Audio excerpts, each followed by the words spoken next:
Vivant le tennis français et vivant Loïs Boisson en bouteille Pegula et se qualifie pour les quarts de finale de Roland Garros. Énorme performance qu'on va analyser dans cette vidéo. Djokovic en quart de finale sans battre un seul top 70, mais pourtant je trouve qu'il est favori contre Zverev ce mercredi. Pareil, on va en discuter. Et la déception Roneux, un petit mot aussi sur Bublik rapidement, c'est le programme assoiffé de ton nouveau digest de Roland Garros. Je te laisse claquer ton plus beau pouce, également t'abonner sous cette vidéo et on attaque juste après ça.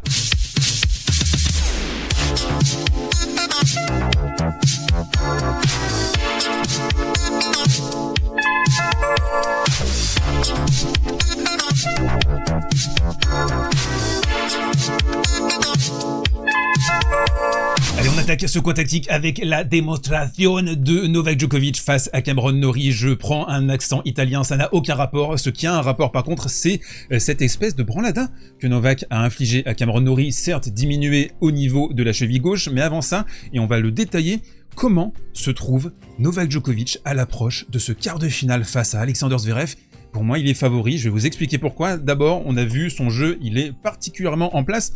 Un jeu toujours hybride ces dernières saisons, avec une faculté, une capacité à raccourcir, avec son coup droit notamment, et son service amélioré avec Goran Ivanisevic, mais surtout toujours cette grande tolérance au rallye. Et attention, toujours avec Novak Djokovic, il est capable de dégainer l'amorti de revers. C'est surtout côté revers, hein, la très haute fréquence sur les amortis. Un autre coup très important, fondamental même dans l'arsenal de Novak Djokovic depuis début 2023, c'est ce qui l'a propulsé vers le titre à l'Open d'Australie en 2023, c'est son contre de coup droit en bout de course, et vous le voyez là, magnifique équilibre et cette capacité à envoyer en longue ligne, c'est un peu plus rare. D'habitude il aime bien plutôt s'écraser dans la diagonale. Il y a un petit peu plus de sécurité avec le câble qui est un tout petit peu plus bas ici. En tout cas, ce coup il est en place. Et je vous parlais d'hybridation parce que parfois il est capable de tanker sur un échange et d'être suffisamment patient, mais dans l'ensemble son jeu désormais consiste à être le plus agressif possible derrière son service et son plus 1. Donc l'idée, et on l'a vu pendant quasiment toute la partie, c'était sur le plus 1, donc le coup juste après son service, c'était de tout de suite mettre la patate, de mettre l'agression, d'empêcher en fait Cameron Norrie de transitionner et donc de le maintenir dans une position défensive. Malgré l'ampleur du score, on a quand même vu quelques petites limites encore dans le jeu de Novak Djokovic. Je trouve que les fautes déjà, elles viennent un petit peu plus côté revers à l'échange. Souvenez-vous le tie-break du deuxième set contre Carlos Alcaraz à Wimbledon, la finale de 2023.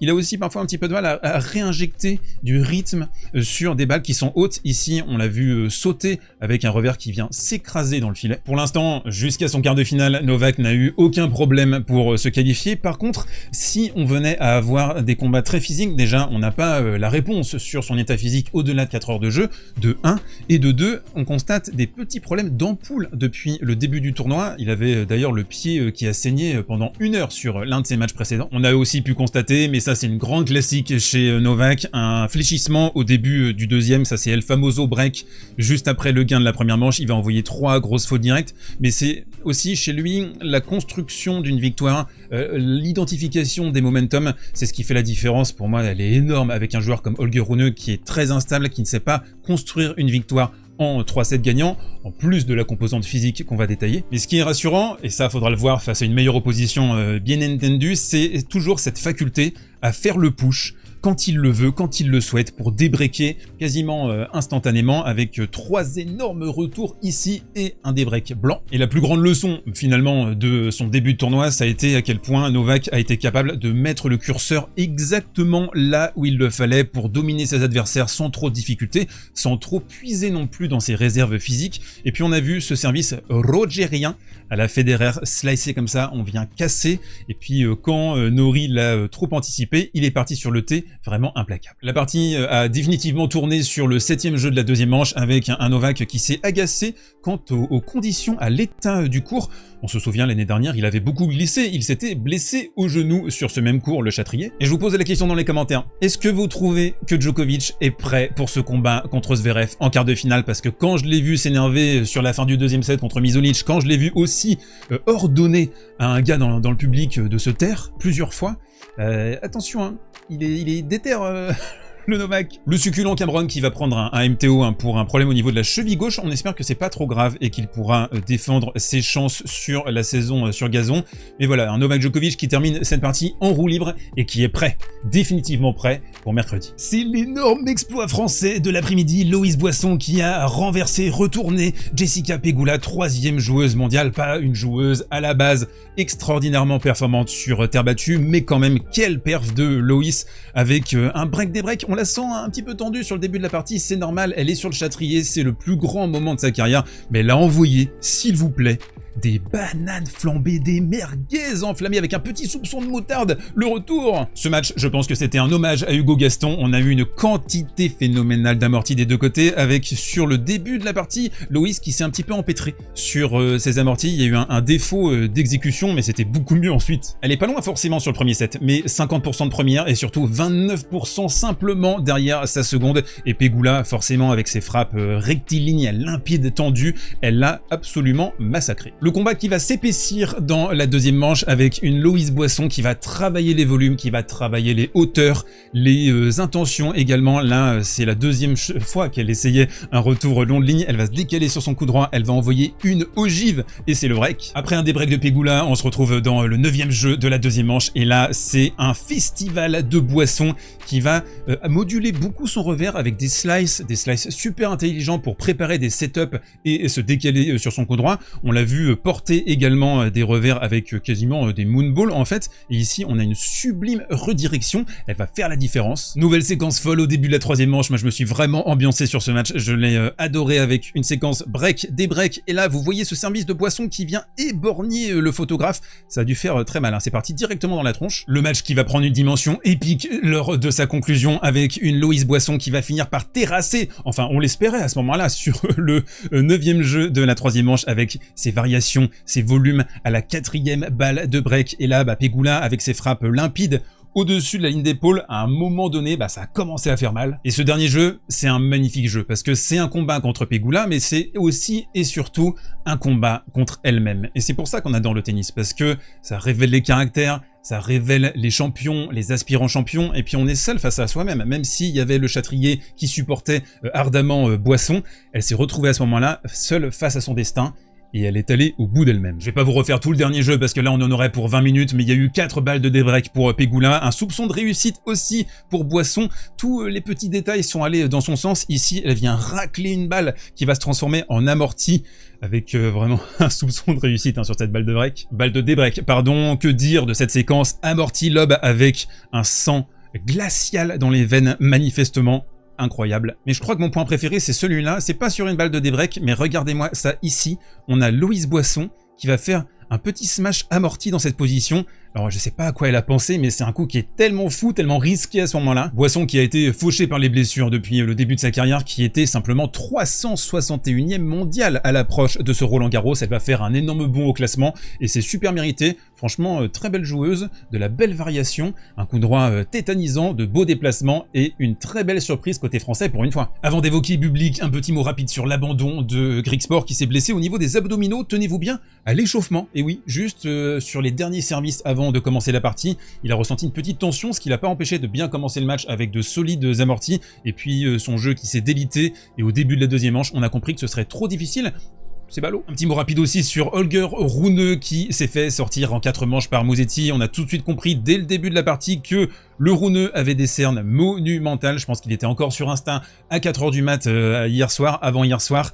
C'est dommage parce qu'il va complètement queener physiquement dans la fin de la partie. Avant ça, il y avait quand même de belles petites choses, mais tu peux pas te pointer à un moment donné sur les grands chelems en étant complètement à la ramasse. Alors lui il dit ok, j'ai eu une préparation difficile, certes il y a eu des petits problèmes, mais en fait avec lui c'est toujours une maladie, un pépin physique, et du coup tout ça, ça pèse sur son jeu. Son jeu il est ultra déstructuré. Il y en a un qui a un jeu pas très déstructuré en ce moment, c'est Bublik. C'est l'un des matchs du tournoi, vous êtes tous là pour ça, je pense, sur cette vidéo. Alexander Bublik a disposé de Jack Draper, c'est une sensation énorme sur ce tournoi.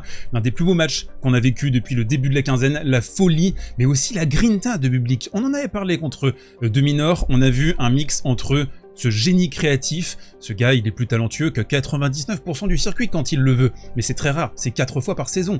Et en même temps, une combativité, on a vu aussi son coup droit qui fait très très mal, le petit coup droit enveloppé, puis là forcément on commence première palette dans ses œuvres, le petit service volé delicioso. Un tennis souvent expéditif sur lequel Draper s'est englué, embourbé, il était frustré, il n'arrivait pas forcément à poser son jeu.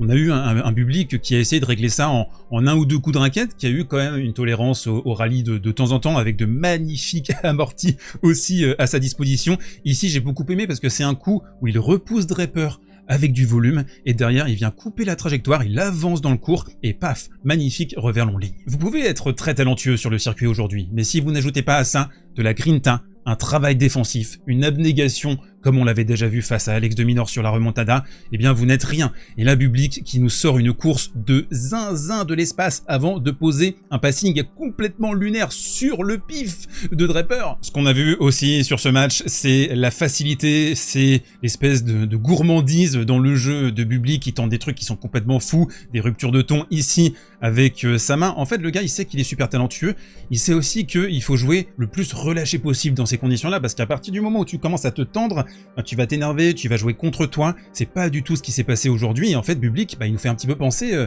à Nick Kyrgios, je trouve. Et donc, entre le début de la deuxième manche et quasiment la fin du match, parce qu'il y a eu un dernier jeu de fou furieux, eh bien Bublik a fait passer Draper pour un petit enfant parfois. C'était hallucinant. Draper qui joue top 5 depuis des mois et des mois. On va avoir une défense exceptionnelle, justement, du Britannique ici, dans cette position, qui va chasser une balle de manière remarquable. Et derrière, Bublik un petit peu trop facile sur la volée. Et là, on a l'impression que le momentum pourrait tourner. On pourrait se retrouver sur un débreak. Mais c'est pas du tout ce qui va se passer. Bublik qui va sauver les 5 balles de débreak de Draper avec des gros services, avec un soupçon de réussite aussi parfois. Et cette magnifique célébration, parce que ça fait plaisir aussi de voir un gars qui... Bah, c'est un génie, quoi. C'est un mec ultra talentueux. Alors parfois je pense qu'il veut pas essayer pour pas froisser son ego, l'image qu'il a lui-même, c'est un peu le problème de Nick Kyrgios aussi. Mais là, il est vraiment dans des dispositions fantastiques. Alors ça risque bien sûr de coincer contre Sinner au prochain tour, on n'est pas innocent non plus.